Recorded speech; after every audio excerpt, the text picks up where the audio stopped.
بسم اللہ الرحمن الرحیم۔ السلام علیکم۔ بہت عرصہ پہلے کا ذکر ہے، ملک یمن کے کسی شہر میں ایک بہت نیک اور شریف آدمی رہا کرتا تھا۔ یہ آدمی ایک ماہر درزی تھا۔ اس کے ہاتھوں کے سلے ہوئے کپڑوں کی شہر میں بڑی دھوم تھی۔ اس کا پورا نام تو کوئی نہیں جانتا تھا، مگر لوگ اسے علی کہا کرتے تھے، اور وہ اسی نام سے مشہور تھا۔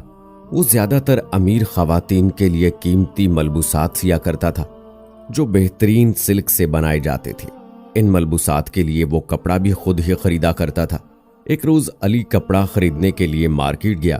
جس کپڑے کی تلاشی میں وہ مارکیٹ پہنچا تھا، اس کپڑے سے اسے ایک امیر تاجر کی بیٹی کے لیے شادی کا لباس تیار کرنا تھا۔ کافی دیر گھومنے کے بعد اسے دلہن کے لباس کے لیے ایک کپڑا پسند آیا۔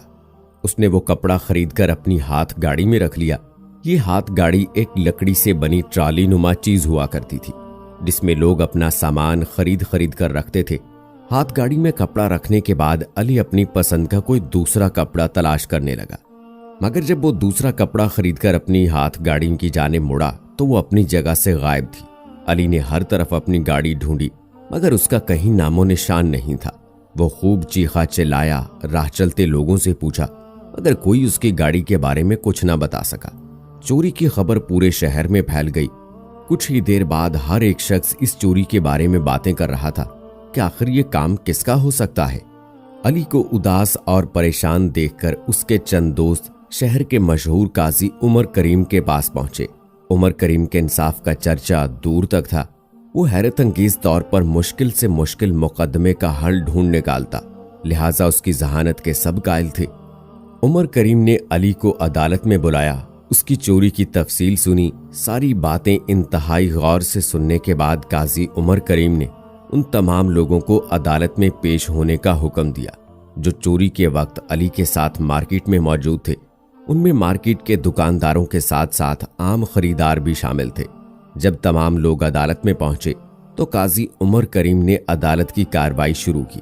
کارروائی شروع کرنے سے پہلے اس نے اچھی طرح اس بات کی تسلی کر لی تھی کہ تمام افراد وہاں موجود تھے یا نہیں۔ سب لوگ عدالت کے کمرے میں ادب کے ساتھ خاموش بیٹھے تھے، کیونکہ وہ سب قاضی کا بڑا احترام کرتے تھے اور جانتے تھے کہ وہ اس وقت مقدمے پر غور و خوض کر رہا تھا۔ قاضی نے خاموشی کے ساتھ باری باری ان سب کے چہروں پر ایک نظر ڈالی اور چند لمحوں کے بعد عدالت کے باہر کھڑے سپاہیوں کو بلایا۔ سارے سپاہی فوراً ہی قاضی صاحب کے سامنے حاضر ہوئے۔ قاضی نے ان سپاہیوں کو حکم دیا کہ مارکیٹ کے باہر چوک میں لگے محافظ سپاہی کے مجسمے کو گرفتار کر کے یہاں لاؤ، کیونکہ اس نے اپنی ڈیوٹی انجام نہیں دی ہے۔ اس کی موجودگی میں یہ چوری کیسے ہو گئی؟ تمام سپاہی حیرت سے قاضی کا منہ تکنے لگے۔ بالآخر ان میں سے ایک نے ہمت کر کے کہا، جناب، آپ ایک پتھر کے مجسمے کو گرفتار کرنے کا حکم دے رہے ہیں؟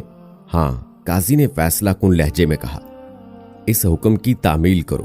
سپاہی اس حکم کی تعمیل میں روانہ ہے اور چوک میں نصب محافظ سپاہی کے مجسمے کو رسیوں سے باندھ کر عدالت میں اٹھا لائے۔ مجسمے کو رسیوں سے جکڑا دیکھ کر ہنسنے لگے اور ایک دوسرے سے سرگوشیاں کرنے لگے کہ شاید قاضی پاگل ہو گیا ہے۔ خود علی کی بھی بے اختیار زور سے ہنسی نکل گئی۔ اس کو ہنستا دیکھ کر دوسرے لوگ بھی ہنسنے لگے۔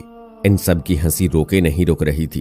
قاضی چند لمحوں تک خاموشی کے ساتھ سب کو دیکھتا رہا، پھر وہ اپنی جگہ سے کھڑا ہو گیا اور بلند آواز میں حکم دیا، خاموش، عدالت کی کارروائی شروع ہو چکی ہے۔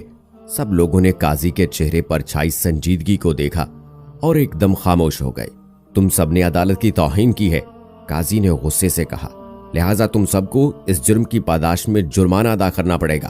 اب تمام لوگ اپنی اپنی گردنیں جھکائے خاموش بیٹھے تھے کہ قاضی ان کے لیے کیا سزا تجویز کرتا ہے۔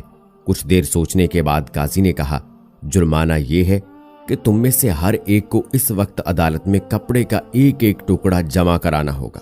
عدالت میں موجود تمام لوگوں نے سکون کی سانس لی۔ عدالت کے سپاہی ہر ایک شخص کے پاس جا کر کپڑے کا ٹکڑا وصول کرنے لگے۔